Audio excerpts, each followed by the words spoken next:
everyone, welcome back to my YouTube channel Devkinandan. My name is Aditi and today in this video we will continue with our fourth chapter of economics, that is economic reform since 1991 LPG, that is liberalization, privatization and globalization. So let's start. Okay तो हमने first part में पढ़ा था कि कैसे 1991 में हमारा liberalisation की पॉलिसी इंट्रोड्यूस हुई, प्राइवेटाइजेशन की और ग्लोबलाइजेशन की, क्योंकि 1991 में क्यों ज़रूरत थी, क्योंकि बहुत ज़्यादा करप्शन हो रहा था, बहुत ज़्यादा लो प्रोडक्टिविटी हो रही थी, जीडीपी इतना अच्छा नहीं था। तो 1991 को गवर्नमेंट को ज़रूरत पड़ी कि हम कुछ इकोनॉमिक पॉलिसीज़ इंट्रोड्यूस करें, कुछ रिफॉर्म्स लाए कि हमारी जीडीपी ग्रोथ फिर से अप हो जाए, फिर से बढ़ जाए और हम प्रोग्रेस करें, डेवलपमेंट करें। तो ये रीज़न था। पिछली वीडियो में हमने देखा कि कैसे लिबरलाइजेशन क्या होता है और कैसे इंट्रोड्यूस हुई थी ये पॉलिसी। लिबरलाइजेशन मतलब कि जितने भी हमारे वो प्रोड्यूसिंग यूनिट्स हैं, इंडस्ट्रीज हैं, वो फ्री हो चुके हैं। अब गवर्नमेंट उनके ऊपर कोई भी कंट्रोल इस्टेब्लिश नहीं कर सकता, ठीक है। तो क्या हुआ था, लिबरलाइजेशन के अंडर बहुत ज़्यादा रिफॉर्म्स आते हैं। हमने पढ़ा था इंडस्ट्रियल सेक्टर रिफॉर्म्स क्या होता है कि प्राइवेट सेक्टर हमारा इमर्ज हो के आ रहा था और पब्लिक सेक्टर हमारा एकदम कॉन्ट्रैक्ट हो गया था। अब लाइसेंस की ज़रूरत नहीं पड़ती थी एंटरप्रेन्योर्स को, प्राइवेट सेक्टर को।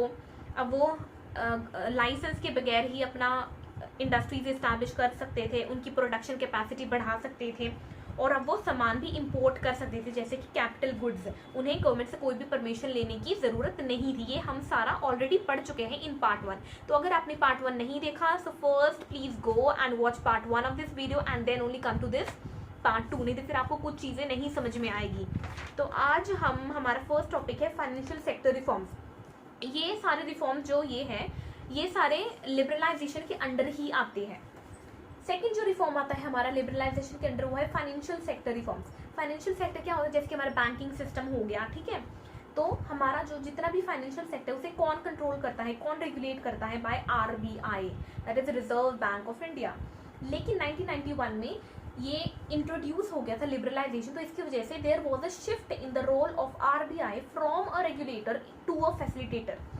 अभी रेगुलेटर क्या करता था, पहले रेगुलेटर ये इंटरेस्ट रेट स्ट्रक्चर फिक्स करता था कमर्शियल बैंक्स के लिए, लेकिन एज अ फैसिलिटेटर ये अब क्या करता है, अब ये फिक्स नहीं करेगा इंटरेस्ट रेट। अब ये कमर्शियल बैंक्स के ऊपर छोड़ देगा कि तुम्हें जो भी इंटरेस्ट रेट रखनी है भाई खुद से रखो।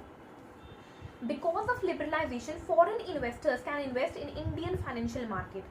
अब लिबरलाइजेशन की वजह से हमारी गवर्नमेंट ने क्या इनकरेज किया, फॉरेन इन्वेस्टर्स को इनकरेज किया कि तुम हमारी कंट्रीज में आओ और हमारी कंट्रीज में तुम बड़ी बड़ी इन्वेस्टमेंट कर सकते हो। Commercial banks can generate income from India and abroad, but managerial aspects have been retained with RBI to protect the account holders. Commercial bank सब क्या हो गया था, उन्हें छूट मिल गई थी। गवर्नमेंट ने बोल दिया था कि जो कमर्शियल बैंक्स हैं तुम अपनी इनकम कहीं से भी जनरेट कर सकते हो, मतलब इंडिया से भी जनरेट कर सकते हो, अब्रॉड से भी जनरेट कर सकते हो, तो तुम फ्री हो। लेकिन इसका मतलब ये नहीं है कि सब कुछ अब कमर्शियल बैंक्स के हाथ में नहीं। हमारा जो रिजर्व बैंक ऑफ इंडिया है वो उसके पास भी कुछ हमारे इम्पोर्टेंट फंक्शंस हैं, जिसकी वजह से वो क्या करता है, जो हमारे अकाउंट होल्डर्स हैं उनको प्रोटेक्ट करता है कि उनको कुछ हानि ना हो जाए। अब थर्ड रिफॉर्म है under liberalisation, it is tax reforms. तो जो हमारे टैक्सेस होते हैं, टैक्सेस क्या है, एक इंपॉर्टेंट सोर्स ऑफ रेवेन्यू है फॉर द गवर्नमेंट, मतलब हमारी जो गवर्नमेंट है उसे पैसा मिलता है टैक्सेस के द्वारा, रेवेन्यू है। दो टाइप्स के टैक्सेस होते हैं। फर्स्ट इज डायरेक्ट टैक्सेस, जैसे कि इनकम टैक्स हो गया, बहुत सारे होते हैं। And the second is indirect taxes. Indirect taxes में है हमारा GST, that is goods and services tax. Direct taxes क्या होते हैं, मतलब कि जैसे कि एक टैक्स लगा एक आदमी पर, तो जो जिस पे टैक्स लगा है वही उसे पे करेगा, ये होगी डायरेक्ट टैक्स। लेकिन इनडायरेक्ट टैक्स में क्या होता है, जैसे कि एक व्यक्ति के ऊपर लगा है टैक्स, इनडायरेक्ट टैक्स, लेकिन अब वो किसी और, लेकिन उसे पे कोई और बंदा करता है। जैसे कि फॉर एग्जाम्पल एक शॉपकीपर है, तो गवर्नमेंट ने शॉपकीपर पे क्या लगाया हुआ है, GST लगाया हुआ है। लेकिन जो हमारा शॉपकीपर है वो बड़ा चालाक है, वो क्या करता है, जो भी GST की अमाउंट होती है वो उसे ऐड कर देता है, किसमें, to the prices of goods. और जब हम कुछ भी दुकान पे खरीदने जाते हैं वो GST हमें पे करना पड़ता है एट द एंड, क्योंकि हम कुछ सामान खरीद रहे हैं, तो जो सामान का प्राइस है उसके अंदर एक और चीज ऐड है, वो है GST, ठीक है। तो पहले क्या होता था, प्रायर टू 1991 क्या होता था, जो हमारे टैक्स स्ट्रक्चर था वो बहुत ज़्यादा कॉम्प्लिकेटेड था, बहुत ज़्यादा कॉम्प्लेक्स था, और जो हमारे टैक्सेस थे, टैक्स रेट्स था, वो बहुत ज़्यादा हाई था, जिसकी वजह से जो लोग होते थे ना वो पे नहीं करते थे, वो टैक्सेस नहीं देते थे गवर्नमेंट को, जिसकी वजह से गवर्नमेंट का नुकसान होता था। लेकिन 1991 के बाद क्या हुआ, जो हमारी टैक्स रेट्स है वो बहुत ज़्यादा कम हो गई, और जो हमारा टैक्स स्ट्रक्चर है पूरा वो बहुत ज़्यादा सिंप्लीफाइड हो गया, सिंप्लीफाई कर दिया गया। जैसे कि 2016 में जीएसटी आया, that is goods and services tax. ये क्या है, एक तरह का इनडायरेक्ट टैक्स है, और ये बहुत ज़्यादा सिंप्लीफाइड है, जिसकी वजह से हमारा टैक्स रेवेन्यू बढ़ गया, गवर्नमेंट को अब और टैक्सेस मिलते हैं, tax revenue of the government increase, जिसकी वजह से फायदा हुआ। अब हमारा fourth reform under liberalisation, it is foreign exchange reform. अब फॉरेन एक्सचेंज क्या होता है, फॉरेन एक्सचेंज होता है जिसमें हम ट्रेड करते हैं इंटरनेशनली, ठीक है।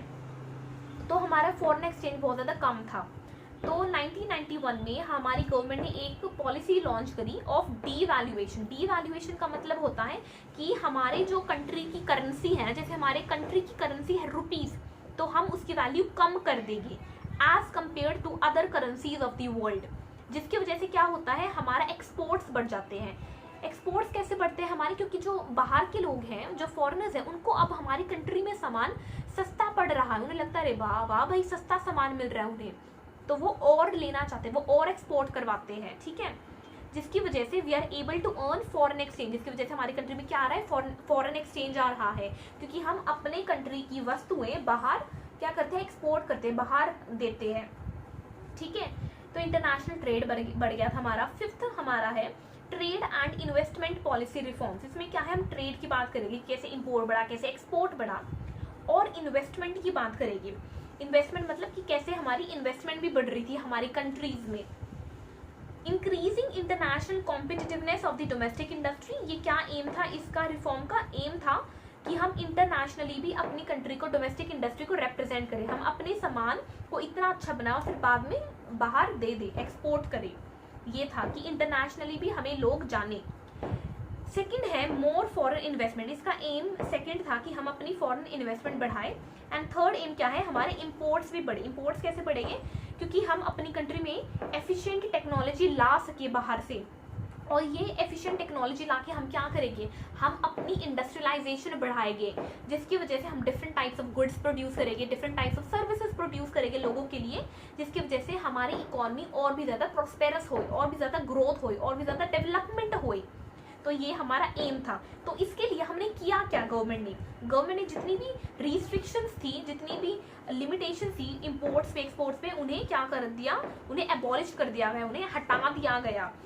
टैरिफ रेट्स जो थी हमारी, जो लगती थी एक्सपोर्ट पे और इंपोर्ट के वस्तुओं पे लगती थी टैरिफ रेट्स, पैसा लगता था, उन्हें भी कम कर दिया गया, और कई वस्तुओं से तो ये हटा भी दिया गया। और है इंपोर्ट लाइसेंसिंग रिमूव कर दी गई, मतलब कि अब कोई भी हमें लाइसेंस की ज़रूरत नहीं थी गवर्नमेंट से, कोई भी परमिशन की ज़रूरत नहीं थी गवर्नमेंट से कि हमें मंगानी है कोई वस्तु टेक्नोलॉजी तो हमें परमिशन दो। तो अब ऐसा नहीं था, वो लोग विदाउट गवर्नमेंट परमिशन भी इंपोर्ट करवाते थे एफिशिएंट टेक्नोलॉजी, और अपनी को इम्प्रूव करते थे, ठीक है। तो ये तो हो गया हमारा लिबरलाइजेशन। अब जो हमारा सेकेंड रिफॉर्म है वो था हमारा प्राइवेटाइजेशन।